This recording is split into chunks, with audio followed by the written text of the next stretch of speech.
નમસ્કાર વિદ્યાર્થી મિત્રો, ધોરણ 10 માં આપણે છેલ્લે વિશેષણ જે છે એની સમજૂતી મેળવેલી હતી. હવે આપણે વ્યાકરણના આગળના મુદ્દા પ્રત્યય વિશે માહિતી મેળવશું. આપણે ધોરણ 9 જે છે એમાં પણ પ્રત્યય કોને કહેવાય, પ્રત્યયના મુખ્ય 2 પ્રકારો છે એની વિશે માહિતી મેળવેલી હતી. ફરી પાછા આપણે જોઈએ તો કે પ્રત્યય જે છે એને અંગ સાધક પ્રત્યય એવું નામ આપવામાં આવેલું છે. પ્રત્યય છે એ સાવ સામાન્ય છે, એ કોઈ અઘરી બાબત છે નહીં.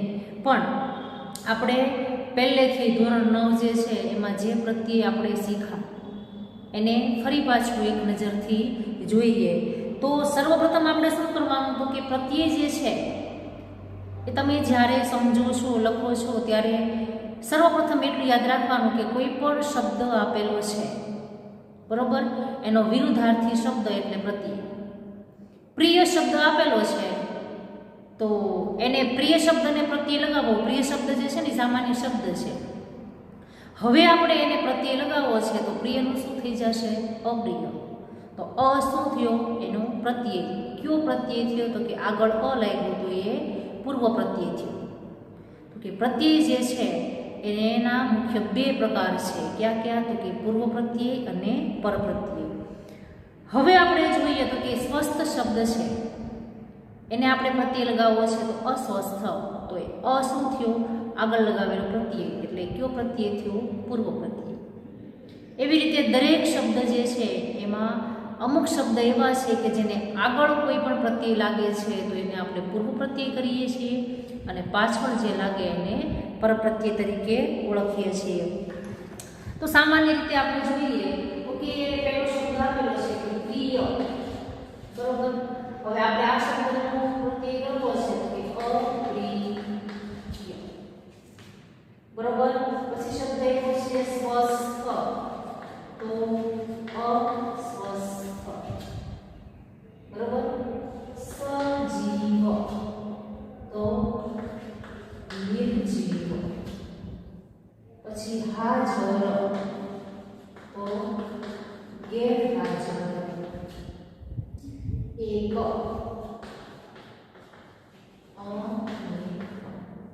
તો આ જવાબ સાચા છે, બરોબર. હવે આપણે ફરીથી જોઈએ તો કે અપાયેલા શબ્દનો વિરુદ્ધાર્થી શબ્દ આપવા તમે શું કર્યું તો કે તમે શબ્દની આગળ અ, નિર, ગેર, અન લગાવ્યો. આથી ખ્યાલ આવ્યો, બરોબર. હવે આપણે આગળ જોઈએ તો કે અપ્રિય એટલે પ્રિય શબ્દની આગળ તમે અ લગાવ્યું. અ અને પ્રિય હાજર શબ્દની આગળ તમે ગેર શબ્દ લગાવ્યો એટલે ગેરહાજર શબ્દ થયો.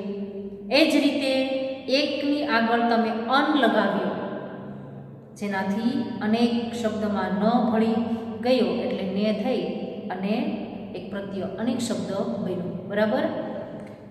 આમ શબ્દ પોતાના વિરુદ્ધાર્થી શબ્દ હોય છે. દરેક શબ્દ જે છે એનો પોતાનો વિરુદ્ધાર્થી શબ્દ બને જ છે કે જો એને આગળ લગાવવામાં આવે તો એ પૂર્વ પ્રત્યય બને, એની પાછળ લગાવવામાં આવે તો એ પર પ્રત્યય બને. જેમ કે ચોખ્ખું તો ગંદુ, સાજું તો માંદું, તાજું તો વાસી. દરેક શબ્દ જે છે એ પોતાનો વિરુદ્ધાર્થી શબ્દ ધરાવે છે. પણ કેટલીક વાર આપણે એ જ શબ્દની આગળ અન્ય કોઈ 1 કે 2 અક્ષર જોડીએ ત્યારે વિરુદ્ધાર્થી શબ્દ બનાવીએ છીએ. જેમ આપણે ઉપર હાજર શબ્દ જે છે એની આગળ ગેર લગાવ્યો એટલે વિરુદ્ધાર્થી શબ્દ ગેરહાજર થયો. પ્રિયની આગળ અપ્રત્યય લગાવ્યો એટલે અપ્રિય શબ્દ જે છે એ બનાવ્યો. એ જ ઉપરથી અન્ય શબ્દ બનાવનારા આવા 1 કે 2 અક્ષરના પ્રત્યયને આપણે શબ્દ બનાવનારા પ્રત્યય અંગ સાધક પ્રત્યય કહીએ છીએ, બરોબર. આવા અંગ સાધક પ્રત્યયથી શું માત્ર વિરુદ્ધાર્થી શબ્દ બનાવી શકાય નહીં. ઉપરના ઉદાહરણો આપણે જોઈએ તો એ એક શબ્દ જોડ છે, સજીવ તો નિર્જીવ. અહીં તમને ખ્યાલ આવે કે જીવ શબ્દને સ જોડતા સજીવ બન્યો અને નિર જોડતા નિર્જીવ શબ્દ બન્યો, બરોબર. હવે આ જીવ સાથે સ લાગ્યો ત્યારે સ સાથેનો એટલે કે સહિતનો અર્થ આપે છે અને સજીવ એટલે કે જીવ સહિતનો જીવવાળો નિર અને અભાવ સૂચક વિરુદ્ધાર્થી શબ્દ આપે છે. એટલે નિર્જીવનો અર્થ જીવ વગરનો થાય. અનેક આવા પ્રત્યય જે છે એની પણ આપણે આગળ માહિતી મેળવીએ. હવે નીચે કેટલાક શબ્દ આપેલા છે એની શબ્દની જોડ આપણે બનાવીએ તો કે પારદર્શક શબ્દ તમને આપેલો હોય જેમ કે પારદર્શક, એનું આપણે બનાવવું છે વિદ્યાર્થી તો અપારદર્શક. કયો પ્રત્યય લાગ્યો? સ્વસ્થ શબ્દ આવી ગયો. સહ્ય તો અસહ્ય. વિશ્વાસ અવિશ્વાસ. એવી રીતે હિંસા તો અહિંસા. બરોબર. હવે વિરુદ્ધાર્થી શબ્દમાં મેળવવા માટે આપણે અપ્રત્યય લગાવ્યો. હવે આપણે નીચેના આપણી પાછા ઉદાહરણો જોઈએ. બરોબર. આ દરેકની પાછળ અને ગેર શબ્દ એક એવો છે કે વધારે જોયો. બરોબર. તો હવે આપણે એવા શબ્દ જોવાના છે કે જે શબ્દને જોવાથી ફરી પાછા પ્રત્યય જે છે એ જોઈ શકાય. કયા શબ્દો છે? તો કે ગમો તો અણગમો,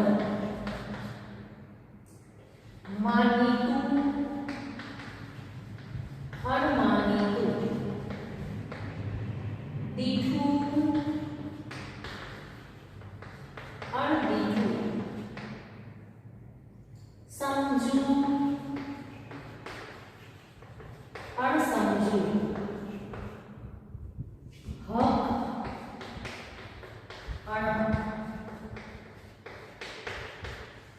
હવે પહેલા તમે અપ્રત્યય દ્વારા વિરુદ્ધાર્થી શબ્દ બનાવ્યો. બરોબર. હવે આપણે અણપ્રત્યય દ્વારા વિરુદ્ધાર્થી શબ્દ મેળવવા. તો આપણે વિરુદ્ધાર્થી શબ્દ બનાવવા માટે કેટલાક પ્રત્યયો જે છે એનો ઉપયોગ કરીશું. બરોબર. હવે આપણે જોઈએ તો કે પહેલા આપણે અપ્રત્યય વાળા જોયા, પછી અણપ્રત્યય વાળા જોયા. હવે આપણે જોઈએ ગેર પ્રત્યય વાળા. હાજર તો ગેરહાજર, કાનૂની તો ગેરકાનૂની, ફાયદો તો ગેરફાયદો, લાભ તો ગેરલાભ. જો આ જનરલ બધાય પ્રત્યય છે. ખાલી તમે પ્રત્યય ઓળખાવાનું કે તો આપણે જે જોઈએ છીએ એ કેવા છે કે પર પ્રત્યય, પૂર્વ પ્રત્યય, સમજ ગેરસમજ. બરોબર. ઉપરોક્ત શબ્દમાં આપણે અણ અને ગેર ત્રણ પ્રકારના વિરુદ્ધાર્થી શબ્દ મેળવ્યા. હવે કેટલાક બીજા શબ્દો જે છે કે જેમાં આપણે અપ કે ઔ લગાવીને વિરુદ્ધાર્થી શબ્દ બનાવીએ. બરોબર. પછી અહીંયા જો માન તો અપમાન, યશ તો અપયશ, લક્ષણ તો અપલક્ષણ. બરોબર. હવે આપણે જોઈએ આ શબ્દ એક અ, અહીંયા શું આવ્યું? ગેર. અને અહીંયા શું આવ્યું? અણ. આ શું છે? પ્રત્યય. હવે જોઈએ ઔ. ઔમાં શું કહે છે? ગુણ, અવગુણ, આરોહ, અવરોહ, કૃપા તો અકૃપા.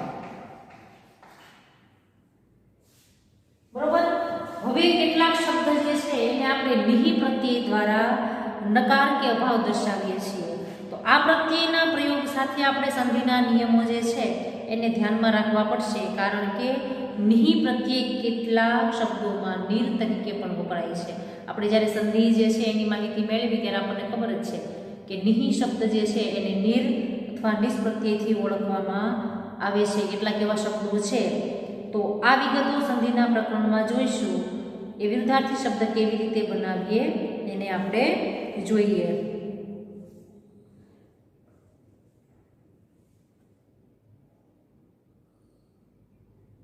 બરોબર. આટલી સમજ પડી કે અણ, ગેર, અપ અને ઔ. ત્યારબાદ આપણે હવે કેવા પ્રત્યયની માહિતી મેળવવાની છે? તો કે સ સામે આપેલું હોય એની સામે નિહિ પ્રત્યય લાગેલો હોય ત્યારે કેવી રીતે શબ્દ બને? હવે સંચિત એવો શબ્દ આપેલો છે તો નિશ્ચિત. બરોબર. સક્રિય તો નિષ્ક્રિય નિષ્ક્રિય સજળ નિર્જળ સજીવ નિર્જીવ સાકાર નિરાકાર બરોબર હવે એ જ રીતે સારા અને ખરાબની શબ્દ જોડ મેળવી તો હવે આપણે દુઃખ પ્રત્યે જે છે એ લાગી અને કેવી રીતે એનો શબ્દ જે છે એ બને જોઈએ સ જે છે સુખની સાથે દુઃખ પ્રત્યે જે છે એ કેવી રીતે લાગે કે સુલભ દુર્લભ જો અહીં દુઃખ કામ એક ખબર છે કે આનું સંધિ કરવાની છે દુઃખ વત્તા અલભ એટલે દુર્લભ થાય ત્યારબાદ જોઈએ સબળ દુર્બળ સુબોધ દુર્બોધ સુગંધ દુર્ગંધ બરોબર અને સુગંધ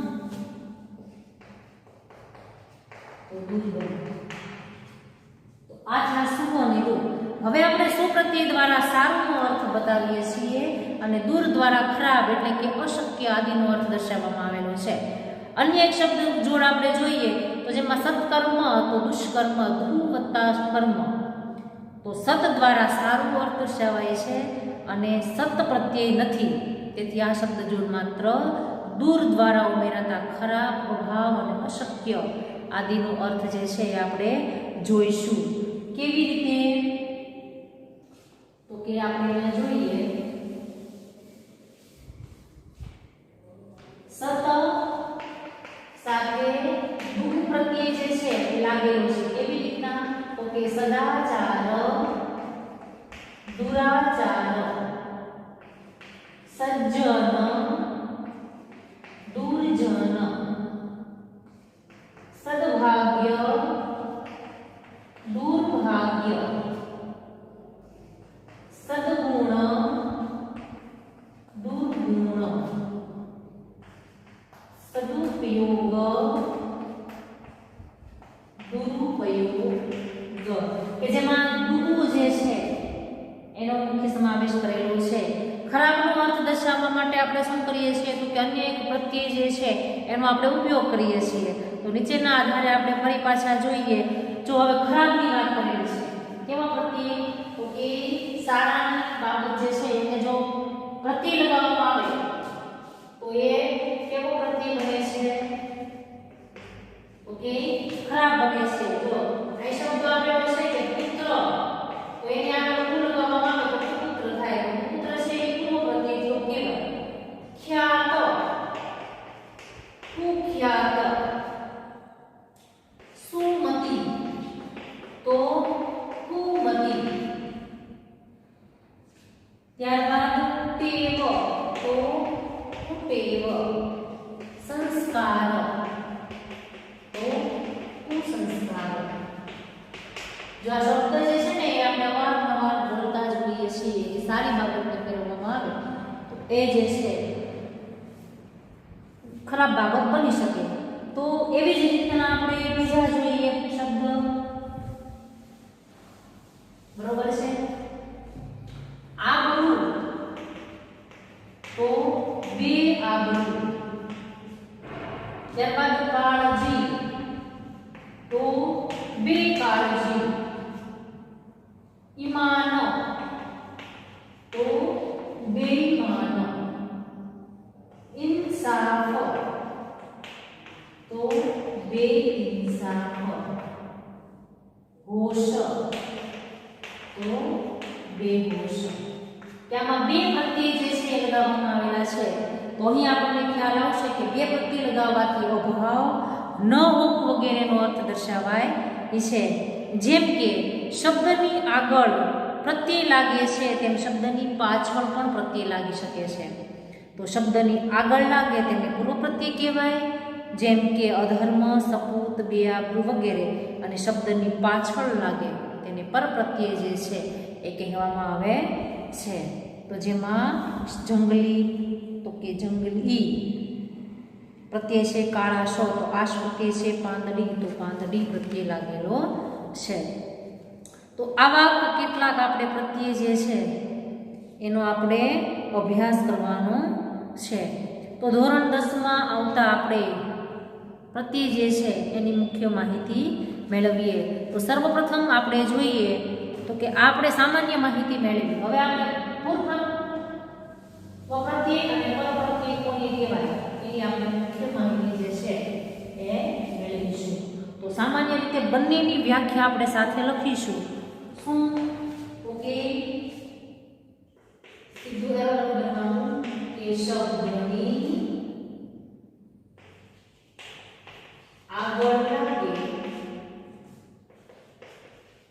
તેને પૂર્વ પ્રત્યય કહેવાય છે. જેમ કે અધર્મ, સૂત, બેઆબરૂ.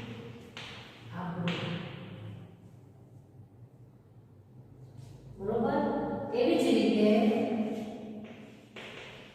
શબ્દની પાછળ લાગે તેને પરપ્રત્યય કહેવાય છે. જેમ કે જંગલી તો જંગલ થી શું લાગેલું છે ઈ પ્રત્યય. બરોબર. પછી કાળાશ તો કાળું આશ. ત્યાં કીધું ને કે સંધિના નિયમો જે છે એ યાદ રાખવાના. ત્યારબાદ પાંદડી તો પાંદ ડ અને ઈ વગેરે આવા પ્રત્યય જે છે એ આપણે જોઈએ છીએ. હવે આપણે જોવાના છે કે ધોરણ 10 જે છે એમાં આપણે કેટલા પ્રત્યયો રહેલા છે, કયા કયા પ્રત્યયો છે. બરોબર. તો આપણી પાઠ્યપુસ્તક જે છે એમાં મુખ્યત્વે અંગસાધક પ્રત્યય વિશે આપણે અગાઉ ભણી ગયા છીએ. તો અંગસાધક પ્રત્યયની જોડણી યાદ રાખવાની હોય તેની સાથે બનતા શબ્દને આપણે સરળ રીતે યાદ કેવી રીતે રાખવા એ જોઈએ. સામાન્ય રીતે તમારે આટલી બે વ્યાખ્યા હારે લખવાની છે. યાદ રાખવાનું કે શબ્દની આગળ લાગે એને પૂર્વ પ્રત્યય કહેવાય અને શબ્દની પાછળ લાગે એને પરપ્રત્યય કહેવાય. કેવી રીતે તો કે આપણે જોવાનું કે કોઈ પણ શબ્દ ધર્મ શબ્દ આપેલો હોય ને અધર્મ લખેલું હોય તો ખબર પડે કે એક કોઈ પણ શબ્દ પૂરેપૂરો બનતો હોય, એક અક્ષર જે છે એ નીકળી જતો હોય. બરોબર. પાછળ જે અક્ષર નીકળી જતો હોય સમજી જવાનું કે પાછળ તો કોઈ સ્વર જે છે ને એનું ઉચ્ચારણ રાખ્યું. જંગલ, જંગલી તો કઈ ગલી એવું શબ્દ પછી કહેવાય ન કહેવાય. જો કે જો કોઈ પ્રત્યય છે નહીં પણ એની પછી આપણે ઉચ્ચારણ લઈએ. પરપ્રત્યયમાં તો ઉચ્ચારણ જે છે એ વધારે મહત્વ ધરાવે છે. પૂર્વ પ્રત્યયમાં તમારે કોઈ પણ અક્ષર જે છે એને જ કાઢવાનો રહેશે. બરોબર. હવે આપણે પ્રત્યયો જોઈએ કે પૂર્વ પ્રત્યય કોને કહેવાય. કેવા પ્રત્યયો જે છે એ આપણી પરીક્ષામાં પૂછાઈ શકે. બરોબર. તો પહેલું છે હસ્તત્વ ધરાવતા પ્રત્યયો. એનો મુખ્ય શબ્દ એવો છે કે હસ્તત્વ ધરાવતા પ્રત્યયો. બરોબર. એનો પહેલો પ્રત્યય છે પૂર્વ પ્રત્યય. તમને કોઈ પણ શબ્દ આપેલો છે એ શબ્દ ઉપર તમારે કહેવાનું કે આ કયો પ્રત્યય છે. તો પહેલું એને આપેલું છે ઉપ. તો એવા શબ્દો ક્યાં છે કે જેમાં આગળ ઉપ લાગે છે. તો શબ્દ પહેલો છે ઉપકથા. બરોબર. બીજો શબ્દ છે ઉપગ્રહ. એના પછીનો શબ્દ છે ઉપનામ. ત્યારબાદ ઉપમંત્રી. ત્યારબાદ ઉપાંગ અને ત્યારબાદ ઉપાન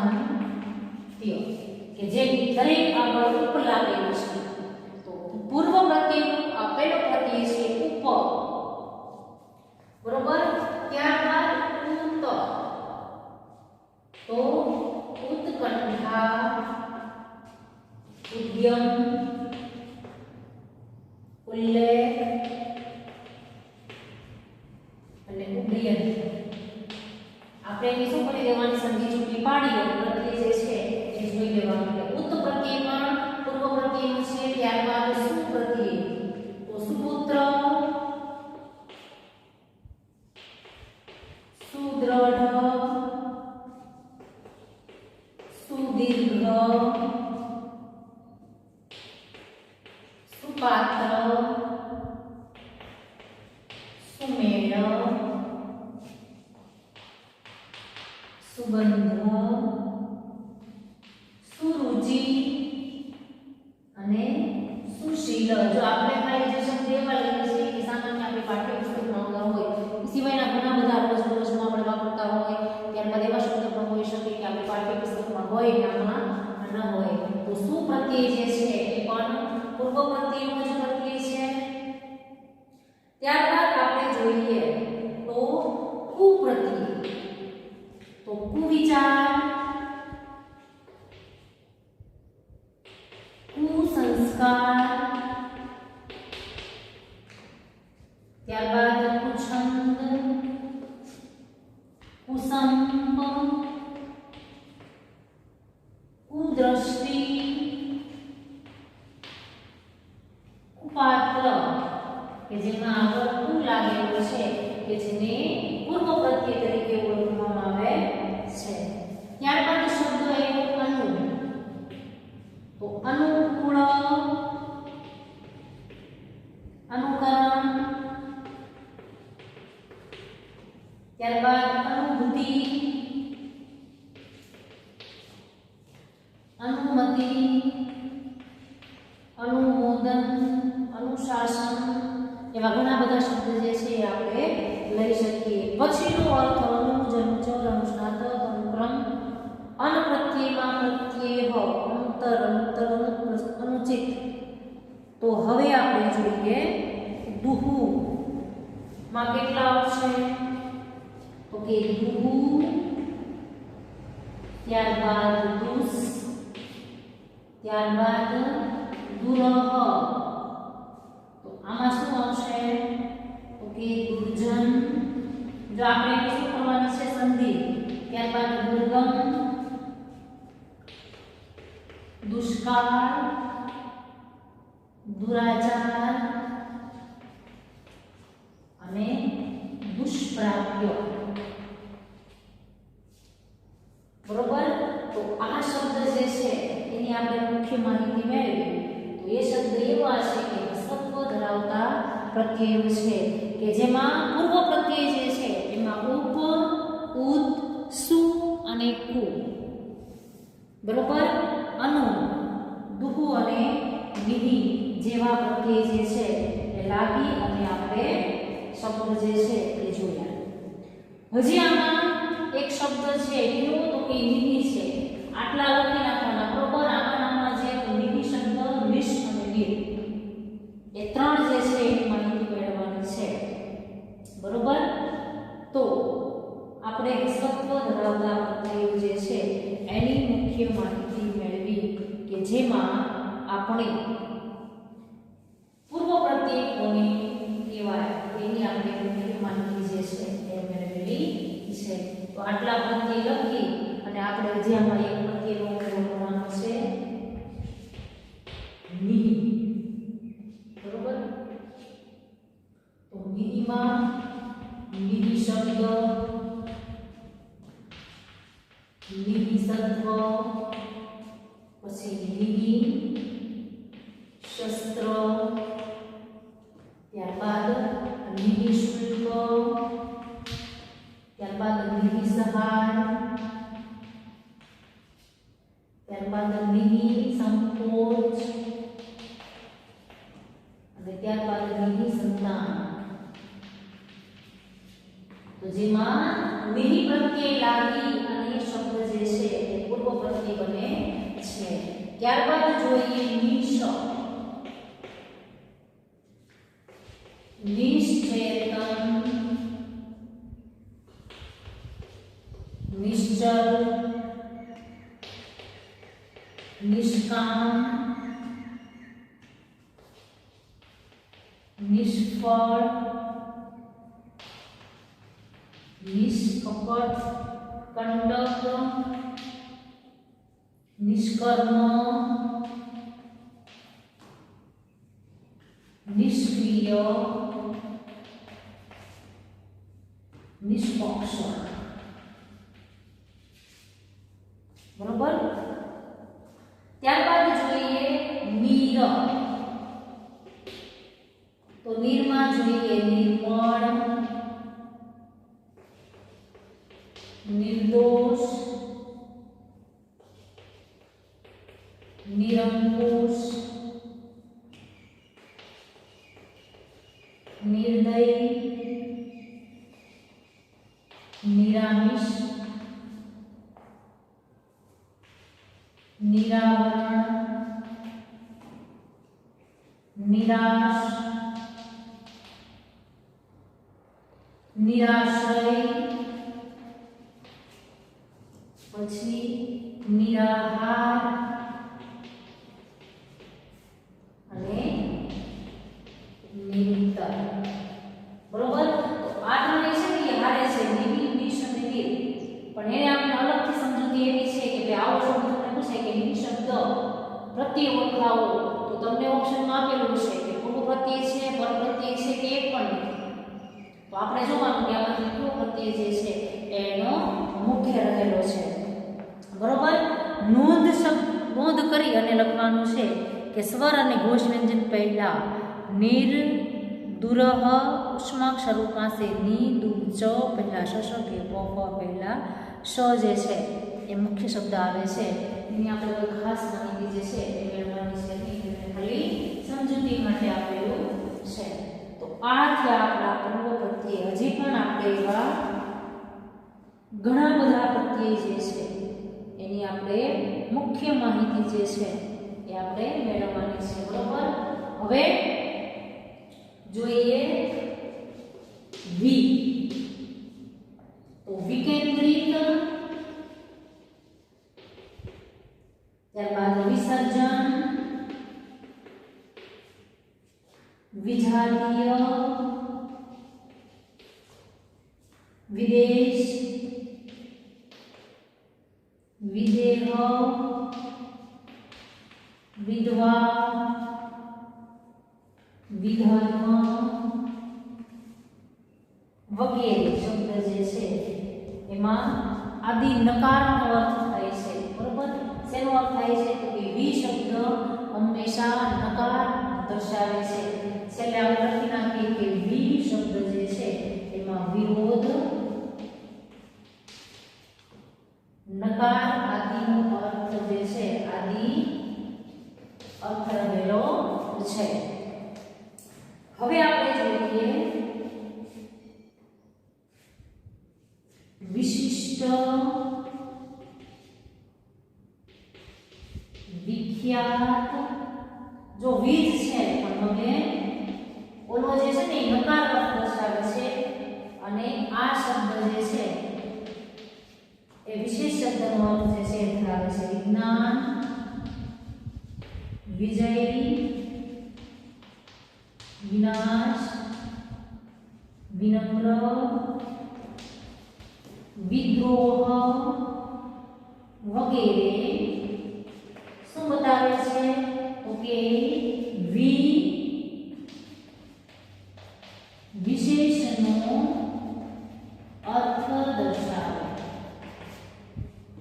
બરોબર. આ છે તો વીજ છે પણ આ શબ્દની લાઈન છે ને વિરોધ દર્શાવે છે અને આ શબ્દ જે છે ને વિશેષ પ્રકારની સિદ્ધિ મેળવેલી હોય તો વિશેષ શબ્દ માટે એ બતાવે છે. ત્યારબાદ આપણે આગળ જોઈએ તો પૂર્વ પ્રત્યય જે છે એમાં આગળ માહિતી મેળવીએ. બરોબર. આગળ પૂર્વ પ્રત્યય છે તમારે હાલમાં બધા પ્રત્યય જે છે એ લખી જવાના છે કેમ કે બધા જ પાઠ્યપુસ્તકમાં રહેલા છે. ત્યારબાદ કરી. તો એનો મુખ્ય અર્થ થાય કે ચારે તરફનું પરિપૂર્ણ એવો મુખ્ય શબ્દ જે છે એનો અર્થ થઈ શકે. તો આપણે કઈ રીતે લેવાનું છે તો કે પરિક્રમા, પરિગ્રહ, પરિજન, પરિણામ, પરિમિત, પરિભાષા, પરિમાણ, પરિવર્તન, પરિવેશ, પરિતાપ, પરિપત્ર, પરિપાટી, પરિપૂર્ણ, પરિબળ, પરિસર અને પરિશ્રમ. જો બધા જ શબ્દોમાં પરી જે આવ્યું છે ને એ બધા સ્વ શબ્દ છે. જો દરેક શબ્દમાં તમે જોઈ લો કે આપણે સ્વત્વ ધરાવતા પૂર્વ પ્રત્યય જે છે એની માહિતી મેળવેલી છે. દરેક શબ્દ જે છે એમાં દરેકમાં પૂર્વ પ્રત્યયમાં હંમેશા સ્વત્વ શબ્દ રહેલો હોય છે. એટલે આપણે જોઈ લેવાનું પરિમાણ શબ્દ આપેલો છે સ્વત્વ છે, બરોબર. તો આ પરી જે છે એ અસ્વત્વ ધરાવતું હોય એટલે સમજી લેવાનું કે આ પૂર્વ પ્રત્યય હોય શકે. ત્યારબાદ પ્રતિપત્તિય જે છે એની આપણે મુખ્ય માહિતી મેળવીએ કે પ્રતિપત્તિય જે છે એમાં શું રહેલું છે. તો કે શબ્દ આપેલો છે પ્રતિ, તો એમાં આપેલું છે પ્રતિભૂતિ, પ્રતિહિંસા, પ્રતિસાદ, પ્રતિલિપિ, પ્રતિબિંબ, પ્રતિસ્પર્ધા, પ્રતિકૂળ અને પ્રતિબિંબ.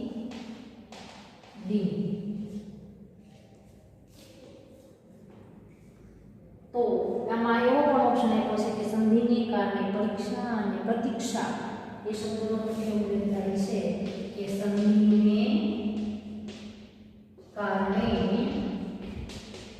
પરીક્ષા અને પ્રતીક્ષા. તો આ શબ્દ છે ને દીર્ઘ ધરાવે છે એટલા માટે આમાં એક કામ નથી કે આ શબ્દ સાચી જોડણી છે ને સાચી જોડણીમાં હંમેશા દીર્ઘ શબ્દ જે છે એ ધરાવે છે કે જેનાથી આપણે અલગ અલગ પ્રત્યય જે છે એની મુખ્ય માહિતી મેળવેલી છે.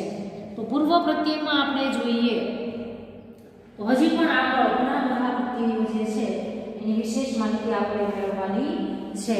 તો હવે પછીના લેક્ચરમાં આપણે પૂર્વ પ્રત્યય જે છે કે જે અસ્વત્વ ધરાવે છે એની માહિતી મેળવીશું. આપણે અહીંયા સુધી આ પૂર્વ પ્રત્યય જે છે એની માહિતી રાખીશું.